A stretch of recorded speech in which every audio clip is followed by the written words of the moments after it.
Good evening, everybody. Lovely to see you all here. Thank you for coming. This is the March meeting, but it's an extraordinary meeting. And the reason it's extraordinary is we have Duncan and Esther here, who are going to fill us in with aspirations for new housing in Wedmore. We thought we understood most of it, but we didn't.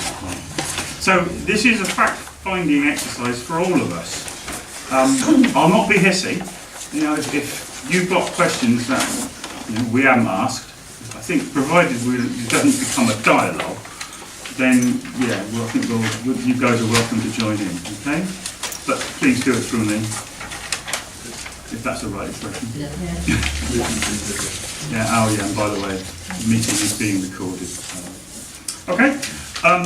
I'll shut up. Duncan, do you want to Good evening, kick off, mate? Chairman and members. As you say, obviously my name's Duncan Harvey. I head up SEDGEMOOR's housing development team. My colleague to the left is Esther Carter, who, I say team, she's the only one I've got left now.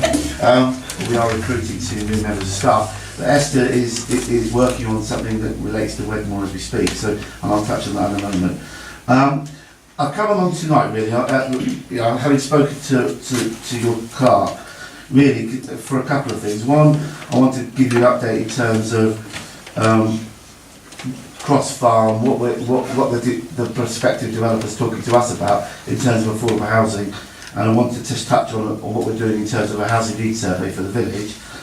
I want to talk about what Holdenhurst, or the applicant at Holdenhurst is currently proposing to do in terms of their affordable housing provision. I don't particularly want to talk about the planning application because I think you discussed that last night, and obviously it's an active planning application, and I don't really want to get into the referrals of the merits of is it right, wrong or different. I will touch on certain things because it is relevant, but I particularly want to talk about the implications of the applicant at Holdenhurst offering an off-site contribution. I just want members to be crystal clear what that means in terms of what we can and can't do with it. And I really want to wrap the discussion up with just a timely reminder of something I would hope the Parish Council would want to do is to get the message out about people, how they go about applying for housing if they're looking for it, because sometimes people don't always follow that through, and if you're not in it to win it, then you're going to miss the boat, literally. So I have produced a briefing note, which we would normally put on our website. There's nothing in there that's contentious.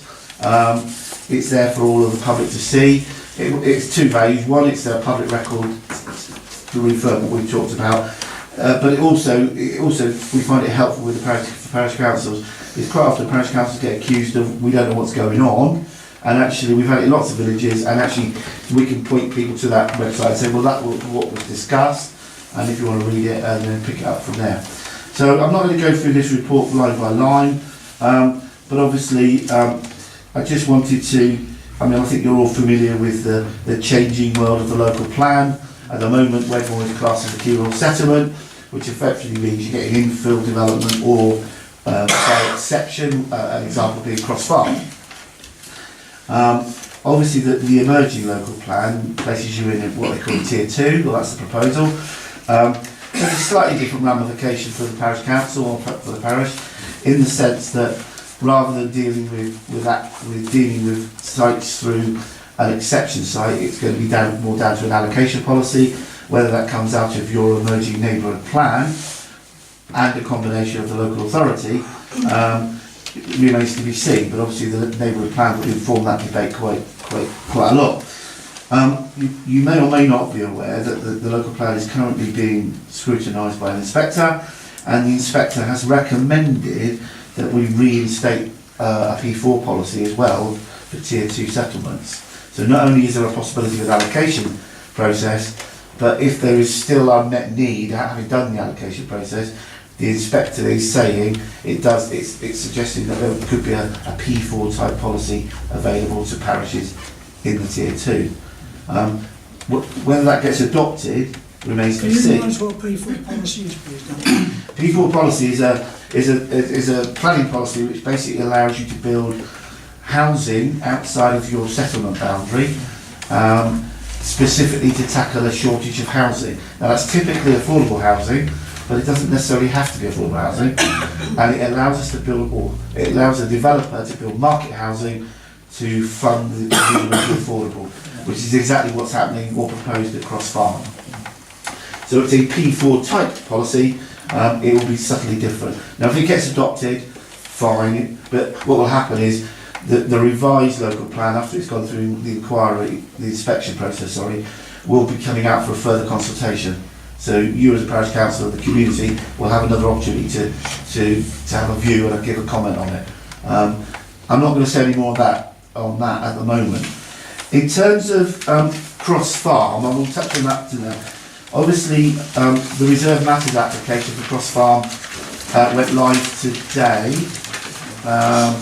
So just for reference, a Reserve Matters application is what a developer would have to put in to take forward the outline that's currently in place at Cross Farm. I haven't read the Reserve Matters application because it only landed on our desk today. Yeah, I know. I mean, all we can say is we have had discussions with the prospective developer. We've been impressed with what they've told us and what they've shown us of what they've done elsewhere. Well, I am absolutely 100% certain, obviously they will deliver a very high quality development. They have talked to us about the housing, the affordable housing on the site. So on page 2 of the briefing paper, I've summarised what is currently in the outline plan application. We're talking about 24 affordable homes, so at just over 40% affordable housing, which the parish council fought hard for. You will note from the schedule there on the table there that it's heavily weighted in favour of rented accommodation, because that's what your previous housing needs survey in 2014 told us was required. Now, what came out of the consultation process was there were an awful lot of people came forward to say, I hadn't bothered applying to fill out the housing needs survey, I hadn't realised it affected me, and I'm interested in buying something, not renting something. The developer, whilst they have, their Reserve Matters application has been worked up to exactly comply with the outline planning application, has posed the question to us to say, is there any appetite to revisit the affordable housing tenure, i.e. what they're asking us is, do we want to provide more home ownership options at the expense of rented accommodation? Now, I said two things. One, I need to talk to the parish council, clearly, and engage local views.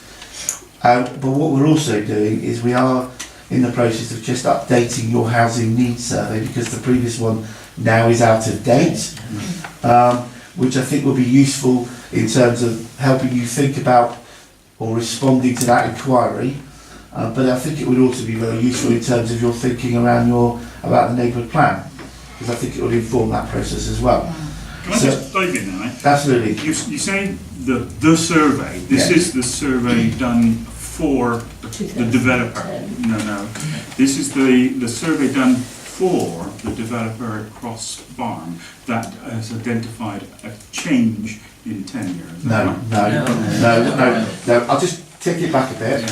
What we're saying is it's been put to us that there is an appetite from the village for more through their they feel that they've been talking to people through the consultation process. So it is that is the consultation we're talking about. But this is not the housing needs consultation. Correct. This is the developer's Correct. consultation. So the developers come back to us to say, is there an appetite to change the tenure that's currently specified in the Section 106 agreement? And that's why I said I need to gauge local reaction. And, you know, in terms of informing my thinking and your thinking, I think a new housing needs survey will help do that. There's no cost implication to the council, to you as a parish council. We're paying for that out of our resources. And obviously it will then update what we knew in 2014. Now, it may be that it might show something very similar, it may show something very different, but it does give you an insight into what the local need is now, as opposed to nearly 4 years ago. Because the last survey is 4 years ago. What sort of time are you talking about? Well, the survey, I sent Rod a copy of the letter, earlier in the week, which I believe you circulated, Ron, to members. Esther's been working on it this week, today in fact. We're hoping to get the survey out as soon as it's practical. Is it next week? Early next week. Early next week. We're going to give people two, maybe 3 weeks to respond. We can then work on updating the conclusions from that survey. And what we really want to be able to do is to come back to you, really, before the application, the matters application is determined by our planning department, to say either the parish council view is we'll stick with what we've got, or we might want to talk to you about something different in terms of tenure. But that's going to be quite a tight schedule. Well, I mean, you don't need to agree the detailed through the reserve matters application, because what they've actually done is they've put it in as if they're trying to deliver the outline. You can still have that dialogue ongoing right up to the point before they put a spade in the ground. So it's not, but we'd like to get it done fairly quickly, so that you've got something to think about. Yeah. So that's what we're doing in terms of cross farm. So we've been asked to think about a change in tenure. We haven't dismissed it, but we've said we've got to do some work. We need to have some dialogue with the wider community, which is what we're here to do tonight. So when people ask you why are we doing a housing needs survey, the reason we're doing it is partly to inform that thinking, but it will also help the neighbourhood plan to identify, it may identify something that previously hasn't been thought of. Does anybody got any questions on that bit of the work at the moment? Would be a good time to start. Anybody got questions so far? Is it all making sense to our spectators? Looks like you're on then. Carry on. That's a start. So, as soon as the survey goes out, what Esther will do is drop Ron a line to say it's gone out. So if you do get approached by members of the public, at least you know what it's all about. We will try and get something in the local press to say it's going ahead, so that people can Cheddar Valley Gazette or something, to see if we make sure people are aware of It's that. on our website. Absolutely, if you don't mind, that would be very useful. Totally useful. Now, in turning to Holdenhurst, I don't want to talk about plan application. Are you going to leave cross farm completely? That's why I said if there's anything else you want to ask. Not about the housing needs survey, Yeah, okay. but certainly have a question about the affordable housing Okay, far, and the pepper potting. yeah, far away. And I don't think it's pepper potted, I think it's clustered. I haven't looked at it, as I said earlier. I mean, what we're not going to accept is effectively 24 affordable housing units as near as damn it on top of each other. Well, yeah, but it's pepper potting and there's Yeah. putting more than one go. We've got Pepper potting is distributed equally around the site, they're not. to some extent, what will govern that pepper potting will be the nature and tenure of the properties. What you wouldn't want, if you stuck with what you've currently got, which is 20 rented units, 4 low-cost market shared ownership, a housing association is going to have to pick those properties up and manage them. Yeah. Best one in the world, what is not going to work is, and I'll use an extreme example, there's an affordable, there's a market, there's an affordable, there's a market. It's not practical to manage it. It just isn't practical. What we mean by pepper potting is, so if you've got 24 affordables, you might see small clusters of 8 or 6 or 10, something like that, in one area, but you wouldn't expect to see the 8 next to the 10 next to another 6. So it effectively looks like a big blob of affordables. Yeah. So what we'd be looking for is possibly spread across the site, probably the best way I can describe it. But if at the end of the day, this 10-year split mix changes, so there's more home ownership, then we might have more scope to, as you describe it, have it more individually dispersed, because home ownership products are different to rented products. Right, Duncan. Jess, you had a question? I think Duncan's more or less. I am very worried about step buying them. You know what I mean? Yeah. Because I know down on the one that we got at Worthington Close, I know somebody that wanted to sell that, and you've got to go back to the housing association, and they have to say whether you can sell it or no. Correct. And this chap had an awful job to sell his, And that's one thing I would warn anybody, if you're going to share an ownership, look at all the things first before you sign up to it, because it can be a very arduous thing to get out of. Just to clarify what Jess is saying, there was a property down in Worthington Close several years ago where the gentleman concerned bought a small percentage of the property originally and then came into some money or whatever it was, and he bought another significant chunk of the property. I think he ended up owning 80% share of the property. He then had to move away from the village for employment, and he did the right thing. He tried to market it locally, and there were lots of people interested in it, but they couldn't afford an 80% share in a Wedmore property. So at some point, the guy was saying, you know, what do I do? You know, I can't drop the price. Do I expand my area of search? And that's what caused the frustration. That's right. Because there was a risk that, and I'm going to use the term non-local, would buy that property. That's what it's all So about. it is a risk, you're quite right. I've got a question from Trevor. Yeah, sorry, Dan. Thank you, Chair. On the point of clustering or pepper potting, on the Coombe Gate entrance, Duncan, 14 of the 18 developments are affordable. As I say, I haven't looked at it because it only landed on my desk today. My personal view is, on my initial reaction, is that doesn't feel like it's been properly thought about. But that's my initial reaction, having not seen it.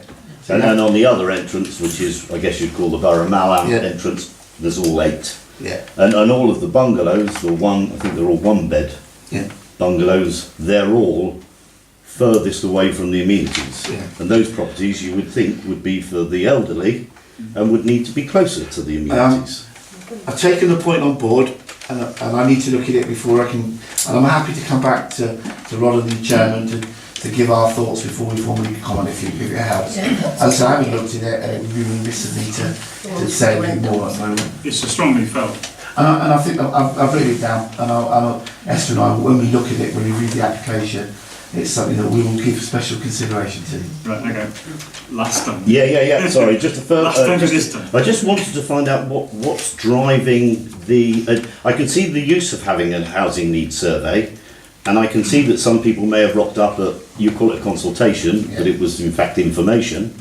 How many people drove the idea of having to change the tenure? How many? Can I just clarify? When we talked about consultation, I'm also referring back to the earlier consultation, which was held down in the pub, where it was held down in the back room, where there were particularly lots of younger singles and couples coming through the door when we were originally considering the outline application in the first case. So it isn't just what Blue Sea, what Acorn have done. So all we're saying at the moment, I've no desire to change the tenure mix whatsoever. All I'm saying is it's been put to us that there may be an appetite from local people to buy a home ownership product at an affordable price. All we're going to be doing with the survey is saying, this is what we found out in 2018. Do you want to consider changing it? Yes or no? It's as simple as that. And we're hoping to get that sort of answer within... Well, I would imagine 6 weeks, probably 5 to 6 weeks. A draft, we get a draft, certainly in 6 weeks. Trev, you happy with that answer? I am, but just to come back, if I may. Hang on, this is the second comeback. No, the first one was the second question. on the people that then showed an interest for single people that showed an interest to rent or property or to share ownership property, how many of those at the meeting that was at the Swan have registered onto your website asking for housing? I don't know to answer that question. Because I bet they haven't. I mean, I'll come on to what people need to do to register. Because, you know, at the end of the day, I just think it's important that members, if you're given the opportunity to think about providing something else, and it's something that you feel is appropriate, then you will win the opportunity to have that say now. As I say, to reiterate, Esther and I have no ambition to change that tenure mix that's currently in the section 106. Yeah, and it's that bit which is sort of slightly concerning us. You know, we are under the impression that 106 is legally binding on It is legally all the binding. signatories. It is legally binding. Yeah. You can vary. Right, that was what I'm getting to. You How do we can, do that? we do it by deed of variation, effectively. So we enter into an agreement Agreed. with the developer to say, we want to vary something in that section 106, which it could be the 10-year split. And that's non-common. But we are not going to do it unilaterally. No. That's my point. This could ultimately change the design of the development. Well, it won't. Well, it shouldn't do. It's the tenure we're talking about rather than the Yeah. property side. Okay, carry on, mate. Are we done with Cross Farm? Any more questions on Cross Farm? I hope not. Going. Go on. Go on. Excellent. Holdenhurst, as I say, I'm not talking about planning application. I haven't formally commented on it, but obviously you had your debate last night, and I understand it was deferred, which was fed back to me by various sources. I understand that the planning team at SEDGEMOOR's view is that they are looking to determine it under the emerging local plan Tier 2 housing policy, not a P4 policy. Don't shoot the messenger, but that's what I was told this morning. Obviously, I'm here to talk about. What does that mean? Well, it means that the tier, as I said earlier, the Tier 2 policy is effectively an allocation policy, and it doesn't necessarily relate to having to. Well, a good example is a building housing needs survey. If it's determined under the Tier 2 new policy or emerging policy, whereas a P4 needs a housing needs survey. But the P4, the point of the P4 was that it was outside of the boundary, which Correct. it is. But I thought it was that P4 which insisted upon the affordable housing component.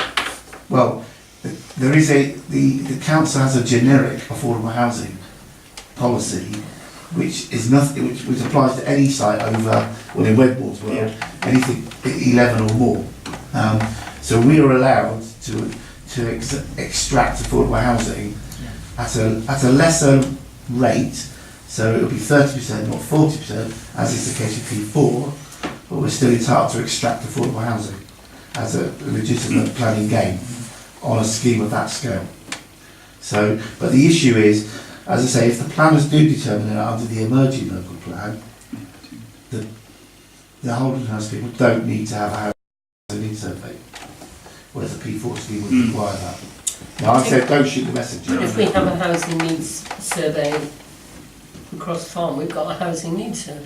You have, but if the local planning authority are determining it under one policy, then that's certain requirements. All I'm saying is P4 needs a housing needs survey to justify it outside development limits.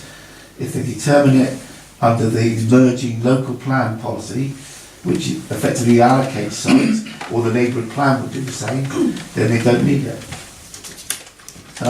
That's the debate I think that's going on up there. What I want to talk to you about really then is you're probably aware that developers' position is affordable housing and market housing, or their type of market housing, are not compatible bedfellows on the same site. I think it's a well-sung song that has happened on numerous occasions on previous applications. In some respects, it caused a right headache last time. The council's position, and it's on page 3 of my report, is an off-site contribution is acceptable in principle, and I believe they read out my short email to. Yes, I read your email. I had to caveat it without prejudice, because it was just an initial reaction to a phone call. So just to clarify, the developer is currently offering to discharge their affordable housing liability by way of a off-site commuted sum, which in layman's language is money. They have to the value of that contribution has to equate to what would have been 30% on site, And I'm not going to go into the wherefores about how you go about doing it, because it's quite complicated and it's going to be quite contentious, because I think we're going to have a bit of a standoff. But needless to say, a 30%, the value of a 30% contribution from a scheme in Wedmore is, in my opinion, is going to be significant. Yes, yeah, I can't say how significant, but it's certainly going to be chunky. yeah. If it was Bridgewater, it'd be completely different. Our starting for 10 has always been, why can't you provide on the site? They're putting forward a case to say, we don't think it's compatible. That's for the planning authority to determine. We can accept off-site contributions, and we have done on occasions. We prefer not to, but we have done it. As I say, the value of the contribution is negotiable, although we have a formula. I thought there was a formula Oh, for yeah, we've got- off-site. We've got a formula, but it's still negotiable between us and the developer. They will say no, whatever I go back with, I listen to it. But I've got a justification for why I think that value is reasonable. As and when that becomes, I have that debate, I have no qualms in sharing it with Parish Council, but at the moment I've not had that debate. So it'd be remiss of me to sort of say, I think it's this, but it's, needless to say, it's significant. Obviously, in theory, and before you all have a go at me, let me finish, all right? The money is paid to the local planning authority. Yes, I saw your face, Nick. Yeah. We will hold it to be, but we must spend it on the provision of affordable housing somewhere in the administration area of Sedgemoor. This is why I'm saying don't wait. So we hold money from other development sites, principally from Bridgewater sites, I hasten to add, where we could spend it anywhere in the district, and we have on occasion, because it's felt to be making better use of that money. We generally get 10 years to spend the money. If we don't, we have to hand it back. And that happened over in Mendip not so long ago. Yes. But Barrett's got £500,000 back from a scheme that Mendip failed to spend their money. Yeah. Well, it's unfortunate. We have no intention of handing any money back, I can assure you. So if we were to hold that money and it could be spent elsewhere or anywhere in Sedgemoor, technically we couldn't give you a guarantee it could be spent in Wedmore, which, you know, on face value, you would probably say that doesn't sound very fair to me.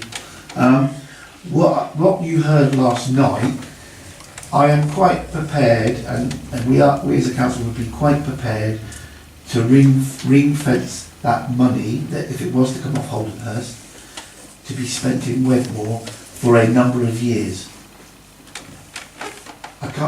We need to agree what that is, but it could be 5 or 7 or something like that. The intention is that it could be spent on another site to provide affordable housing as and when it's required.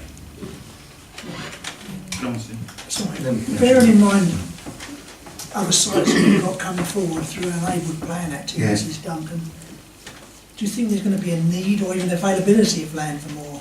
Well, your neighbourhood plan has tried to address what Sedgemoor's suggesting your predicted growth is going to be over a period of time, hasn't it? Right. Because you've done an awful lot of good work on that, because I had a little read of it this morning, Yeah. and you've identified 4 or 5 sites, Yeah. which kind of just about brings you in line It with brings us up where, to where Sedgemoor feels it the should local be. plan. Correct. Now, this is the bit I think, so the principle is, if we get an offside contribution, Sedgemoor will and would be happy to commit to ring fencing it, not to spend it anywhere else, other than in Wedmore, for a period of time. But we cannot risk losing that money. So if nothing came forward, Likely. say in 7 years, we couldn't find a site to put the money into, at some point we're going to have to spend that money somewhere else. Could I understand, when you say it has to be spent on affordable housing, Yes. the true affordable housing would be passive housing, wouldn't it?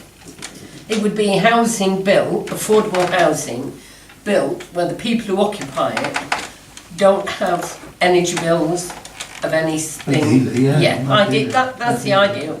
Yeah, Well, we did well, something over it's- in Overy like that. Well, I just wondered if we are going to have quite a few, we've got 40% affordables.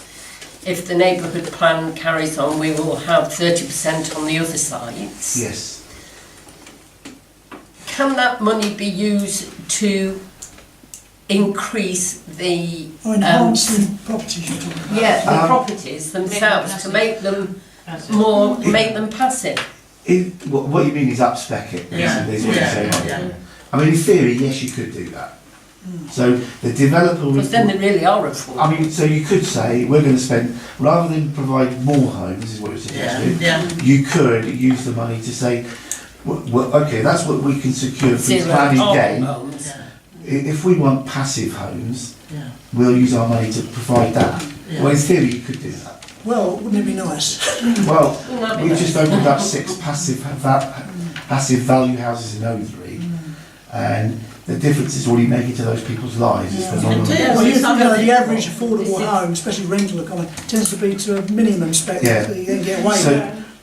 In theory, we could certainly consider it, because the developer would give us the minimum they'd have to give us in terms of spec. If you wanted a higher spec, and that was going to cost more money, Yeah. then in theory we could put that Well, money into that's it. interesting, because I can't see us needing money for more affordable homes in the next 7 years, as it But were. on the other, Well, you don't know, but you Well, but if we you- advertise go ahead, yeah, you don't know. My point was going to, I think the other point that you make a valid point is, if we were going to use the money to build more homes, it would have to be over and above Existing. what you were getting through planning That's gate. right. Yeah. It would have to be more than 30%. Yeah, because we get every planning. And none of our developers would want to play. Now, it's been put to me by the Holdenhurst people, would members want to stick more money into Cross Farm to deliver more affordable housing there? I don't know. the problem is, Cross Farm's fairly full. Yeah. Yeah, Well, they and we've got 43% affordable already. Yeah. Densities we've got. Density is about It as is. high as I don't you mean put want it. more houses No, in you it. mean I mean, more. Put Yeah. more In the affordable. 55. Cut down the market. and cut down the increase market and put more affordable on it. Well, passive. it. Interesting. Yeah, Or make the passive, make affordable them passive. passive. Well, there's an option there. I mean, Acorn have said to us, they want to get the reserve matters application out of the way first, but they would be open to a discussion afterwards. Interesting. So they're quite possible. I know the guy who's is planning, the chair of planning, is deeply concerned that what's going to happen is there'll be a payoff, and we'll end up with, if you like, the cross farm affordable houses, and we won't end up with the houses that we should have earned from Holdenhurst. Now, from what is being said, that we end up with a net loss of affordable homes. But if we've got enough land available that we could put more houses, more affordable houses on, that's a good thing. But if we haven't got more land, what you're saying is that we're just going to improve the quality of the affordable houses that we have, which I know the Green Group is very keen to do. Yeah, Yes, if I that's could what I'm just- saying. If I could just say that whenever I speak to developers about how ecologically friendly your house is going to be, are they going to have solar panels on the roof, what's their spec going to be, they resolutely stick their hands in their pockets and go, well, they're up to regs. Yeah. And I don't think that's good enough. No, I think we can do better than that. So Can I say sorry, something? Jess. My daughter lives in one of these, not as absolutely up to date, but she bought a new house 7 years ago, and the cost of her heating, she can live in a 4-bedroomed house, and it's not a small house, and the cost of heating that for the year with hot water and all isn't so much as my old house in a quarter. I don't quite believe it. And I think that is where we've got to aim for. It's got to be, yes, I do. So the options, we hadn't thought of the idea of up-specking, but that's perfectly legitimate. Yeah. You could hold the money, and we could hold the money and have a dialogue with you to say, do you want to up-spec something? Or if the opportunity, if your housing needs something to have a horrible figure, I don't think it will, but it might do. Yeah. You might want to take a decision to say, well, Hold it. what do we want to do? Do you want to build some more? Yeah. But all I'm saying is, at the moment, we're prepared to ring fence that money for a period of time. So there's a good chance it could get spent in Wedmore. This is all subject to holding us. Getting planning permission. Yeah. Yeah. It might be academic, mightn't it? It might be There we go. academic. But my point is, at some point, we're going to be saying, if you haven't spent it, Yeah, you're going to have it. you're going to lose it. Yeah. But 5 to 7 years, That's a long time. it's not when you're trying to build 200 odd living houses. Well, And the other point I've got, It's committing the money is the key. yeah. Yes. But the other point is you can't make a house passive after you've built it. That can be done. You've got to be done as part of the build process. Absolutely, absolutely. So, in which case you do need land that you can build passive houses on. No, I thought the idea was that we would make the houses that we have got already No, planned yeah. but more passive. You've got to do Yeah, it. that's the idea. It's got to be built in, you can't add it on. Exactly. I mean, you have to remember, where we're dealing with a third-party developer, we can ask the question, they haven't got to give it to us. Who says which third Well, party? any is developer, about for that matter. Acorn? We could say, we're prepared to chuck some money at this for you to upspec, but we haven't had this discussion with anybody, Okay. but they could say, thanks, but no thanks, we're not interested. Because it might actually be more of a hassle to them, Yeah. because they will have a build contract to build out other But if properties. we've got applications going on other sites, it could be a control of the planning Certainly, application. it's certainly worth discovering, isn't it? But my Let's point- again. But I guess what I wanted to say tonight is, at the moment, there's a possibility if Holderness does get a permission, that the local planning authority could take an off-site contribution. We want to make sure that where we can spend it in Wedmore, but it pushes the ball back a little bit back to the local community to say, well, where do you want to spend it and how do you want to spend it?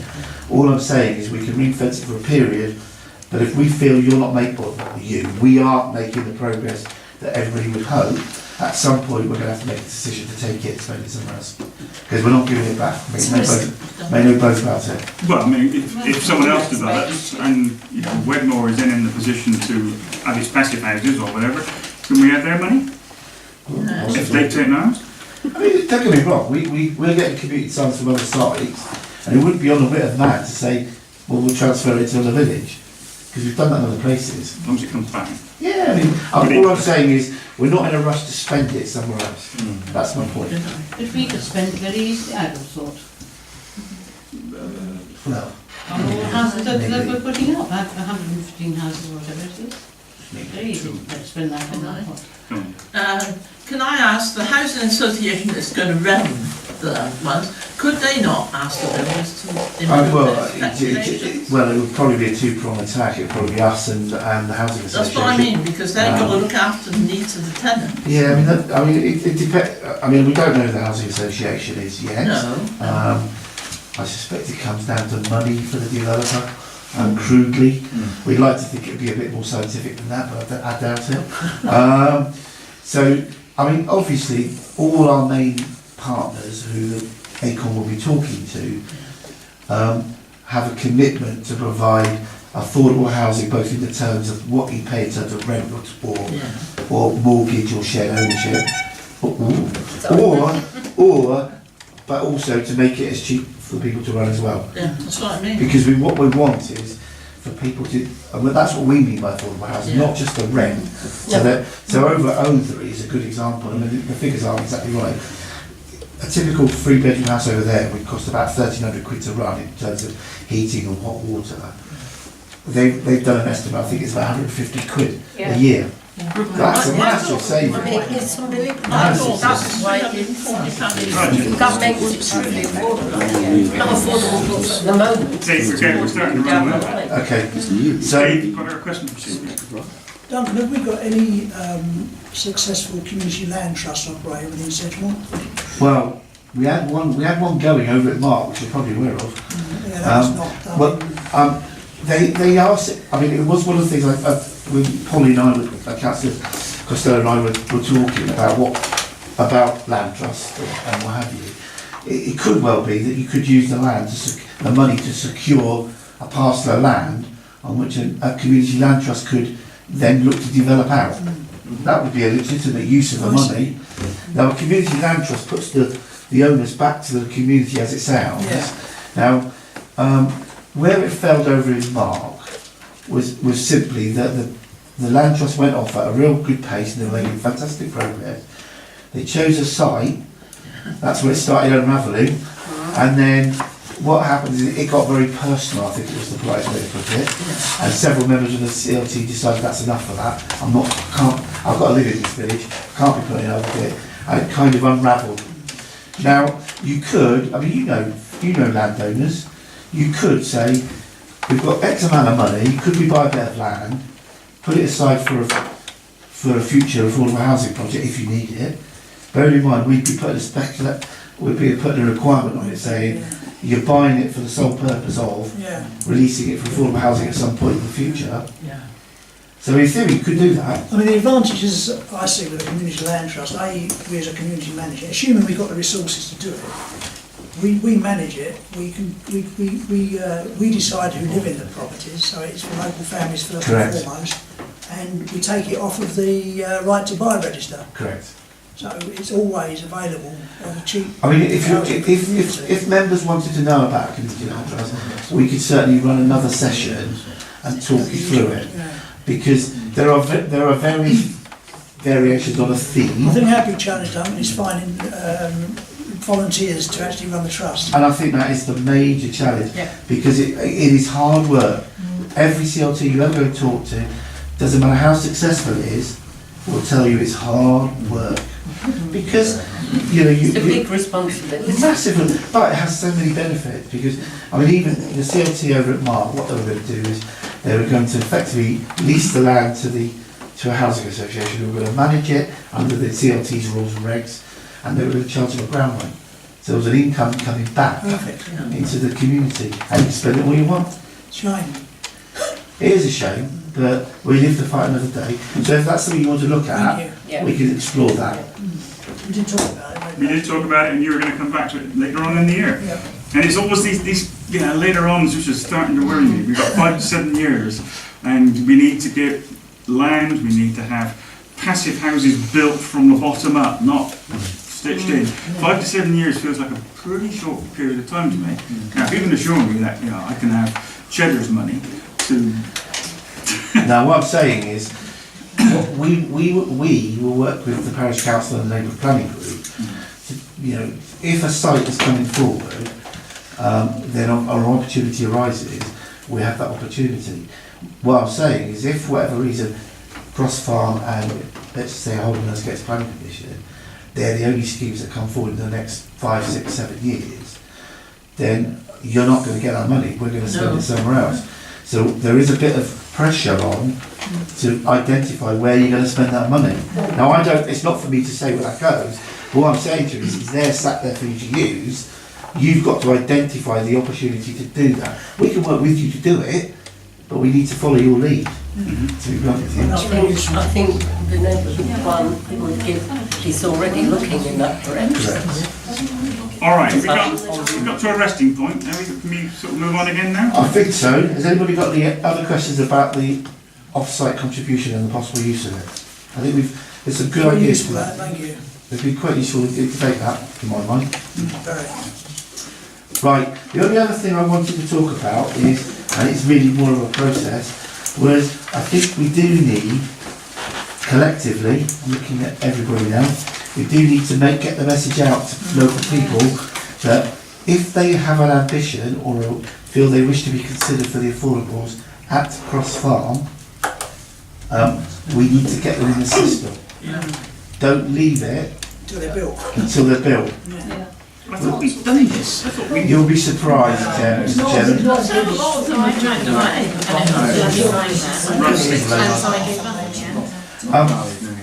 If people look, what we were going to do is we were going to send some stuff across to say, could you put it on your website? Could you make sure it's promoted in some form or another, like a poster or a poster board? If people are genuinely struggling to go on the system, and it is a bit of an onerous thing, to be frank with you, then the council do have officers who can help you do it. Right, okay, so I spoke to someone back and forth through email because I was Email's struggling. not great, And they said, we'll get back to you. In the short term, And I spoke to someone on the phone, they said the easiest way to do is email. Speak to Esther, and Esther could It went sort on out. for weeks and I just gave up in the end. What we don't want a situation where because somebody struggles to engage with our officers, because emails are not the best way to do it. But it was on the phone as well. Yeah, but it may be that all we're saying is, these are the websites you need to go and register on. People are saying, I cannot do it. In the short term, it might be easy to come back to Esther and I, say, I'm having problems, and we could try and facilitate We can run a session, can't we, a consultation session. Because I thought when you did that meeting down at the Swan, I thought that's what it was about how we could, you know, well, it was partly about do that. that. And we just asked, we were asked, oh, did you want to rent or want to buy? And obviously my husband and I said we want to buy. Correct.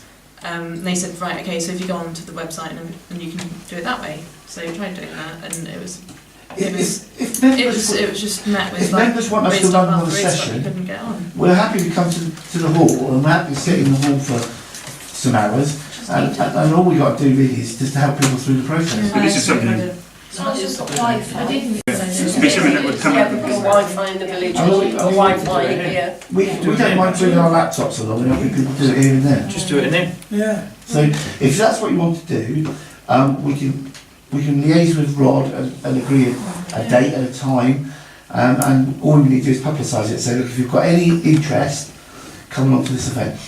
It would be good because there's so many people I've spoken to and they've had the same Yeah. problem. Yeah, what have you posted? Disappointed to hear that, Yeah. but I'm sorry. But we need to.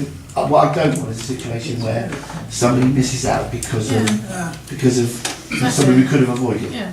Because this is about housing people who need homes in this village. Yeah, can you just say, I thought the first thing you wanted to know was how much it's going to cost them. Yeah, They will do that. I think we'll be able to bring along some values and things for the shared ownership so that you can have an idea of what sort of They can't say they're properties. interested if they can't afford it in the first Well, place. That's right. I think what I'm saying at this stage is get on the list. Get on the list. Get on the list. Get on the Always turn list. it down. Can I just explain to you how things get allocated for the rented stuff?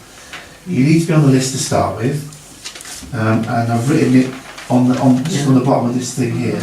You have to be on the list, and when they're advertised, you have to physically bid for a property. Now, if at the end of the day you're not on the list, you can't bid. Now, the shorter the period of time you're on the list, the less likely it is you're going to get a property. Because like with our bank, we're doing like is it help to buy, so we're putting X amount. Can we put that? Right, okay. Just wondering, because we're putting quite an awful lot The of home money. ownership policy is slightly different because it's more geared around your ability to buy as opposed to. Because it's to do with obviously getting the more, Correct. the more But what we need to know is what people can afford. Now, some people might be able to afford, I don't know, I usually extreme example, 100 grand. Somebody else might be able to afford 80 grand, 60 grand, or whatever. So when we're discussing that with the housing association, they will have a figure in their mind where they'd like to sell the price they'll sell them at. But what we might say is, well, could you have some below that price, so you could buy a lesser percentage of the property, and other people buy a slightly higher percentage, but across the lot, it averages itself out. So what we're able to do is tailor it to individuals' financial circumstances, because not everybody will be able to afford the same amount. So you're right, they need to know what can we afford, but equally we need to know what local people can afford. Because if we don't know, the housing association might just set the bar too high, and the local people are going to miss out, and that's not going to happen. When you say bid, what do you mean literally? Basically, you have Show an to. interest. Basically, it goes on the website, and you physically have to go onto the website and say, I am interested in that property. That I can understand, but when you say bid, it sounds like there's No, sorry. commitment to. It's the terminology that we use. Register an interest. It's expression interest. It's terminology that the system uses. Sorry. You're not bidding again. Is Got it, two waving hands down here. Is it that you still have to look every week? Well, what I we- used to have to look for somebody who What- didn't have an internet, and I looked every week for this person. What we will do, and what we do in other villages, is we make sure the parish council is aware. You know, as soon as we're aware it's going to be going on the system, we'll make sure the parish council are aware and try and get the message out. You must look at it. It's just the system that the council have chosen to implement. In the good old days, when I was a housing manager, we used to actually select tenants, ring them up to say, you're being considered, would you like to be considered for this property? You know, at the end of the day, you're right. people having to monitor the system Every week. every week. If you don't have access to the internet, it's difficult. But all we will do is we'll make it as clear as we can that there are properties being advertised maybe 2, 3, 4 weeks. And we can take a horse to water. So can when you send out the housing needs survey, can you send That out information's on that there. information's there? Information's on it. I just wanted to speak to you about this paragraph here. Yeah. All things being equal, priority for any housing vacancy will be given to the applicant considered to be in the greatest housing need. So, therefore, a gold band applicant would be more likely to be housed than a silver band applicant, irrespective of what connection an applicant had with the business. Now that is the standard allocation policy, but on an exception site like Cross Farm, the local connection is a factor in it. But, well, that doesn't make sense then. I appreciate that, but I've explained it now, hopefully it does. So the way it will work, It was a 106. what it says underneath, it says the advert will make it clear prior to be given, will be given to applicants with a connection with the parish, so it does say that underneath. So what will happen is, and I use the terminology bid, but you know what it means now. So the advert will go out, people will bid, and you will get people bidding from all over the place. And what will happen is the housing association then will put them into the relative categories, local connection categories. So I would imagine, and I forget what the exact word is, but I think the number one category is people currently living in your parish. So the housing association will only look at that category 1 for those vacancies, and they will try to match up the properties with the people from category 1 only. If there are any properties left over, it will then look at category 2, which is still a connection, but a lesser connection. So all the people from the Oval or Bridgewater or anywhere else, no connection with this village whatsoever, they're going to be down in category 5 or whatever it is. They're never going to see the light of day on this one. So where the banding's relevant is if you have 2 people and there's only 1 property From Wedmore. from Wedmore, so they've both got this gold banding thing is to do with people in Wedmore. Correct. So if you've got 2 people from the same local connection band, so they're from Wedmore, and you've only got 1 property, it will be the individual that's got the higher banding. And the reason why I'm saying people need to get on the list as soon as possible is if you've got 1 property, same local connection, same banding, it's the person that's been on the list the longest. Now, I'm not saying that's fair, but that's how the system does it. So, which is why I'm saying, we'll worry about the devil in the detail stuff. If people want to be considered, the sooner you get yourself on the list, the sooner you start that clock ticking for your application. So that's where the local connection. So that's where the connection's the priority, and so they're not going to offer someone in a category 2 if there's people in category 1. Even if they're below band. And that's the dilemma parish councils have. Because what we did over at Overy and other villages, we run a little game where we say, we deliberately load it, so we've got lots of gold bands in the categories 2, 3, 4, and they say, well, that person's in greater need than that person, but you've chosen to prioritise this local connection. So there'll be winners and there'll be losers. So the way the section 106 is written at the moment, it'll go into categorise into groups, and then they'll band them, and they'll match the properties from there. So there will be winners and losers, however you do it. Because the other way of doing it is people with a lesser connection or in housing need will gazump people who are responsible for this. So you're damned if you do, and you're damned if you don't. Yeah. But the whole idea of this is that it's for local people. Correct, and that's the priority. And for transparency's sake, the bidding process is on the system, although you don't know who they are, the reference numbers are there, and it's absolutely transparent about what that person's local connection is. And just to reassure you, not everybody tells the truth all the time. The housing association will check and verify their local connection. So that will be a proof that you've been living here for the time that you claim to be living here. And they do fairly rigorous checks on that. And quite often we'll get the feedback saying that individual's not entirely being upfront with you about it, and we will adjust their application accordingly. So there is a rigorous check of local connection. So we don't just take people's word for it. Can I assure people, I know one person that did this away from here, and the Housing Association went through their house where they were with a small tooth, even looked at all the bank accounts, everything, to check everything. It was so thorough they couldn't believe it. And it's done properly and fairly. So, the survey's going out next week, it covers that information, and obviously when we get the press release out about the survey, we will also be putting the bit on the bottom, so please put your name on the list. And if you are struggling, come and speak to us, but we'll run a session here if you want us to do it. Yeah. And we'll leave the ball in your court to tell us what you want to do. Yeah. Right, have we got any questions for Duncan from around the table? How about our spectators? Community is good. Okay, right, I'm conscious that, you know, we've had them here for 55 minutes. If we've got nothing else we're going to tax them with, I'd like to say thank you both very much for all announced. Nice and clear, lots of questions.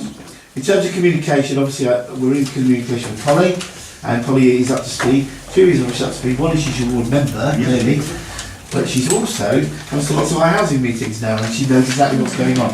So I do communicate with Esther, I communicate with Polly on a regular basis, and obviously we'll keep Rod in the loop as well. So as and when things evolve, develop, or whatever, rest assured we'll tell you what's going on. Just for thinking about this, we're looking at waiting for the results of this housing needs survey, or do we ought to be moving along something else sooner?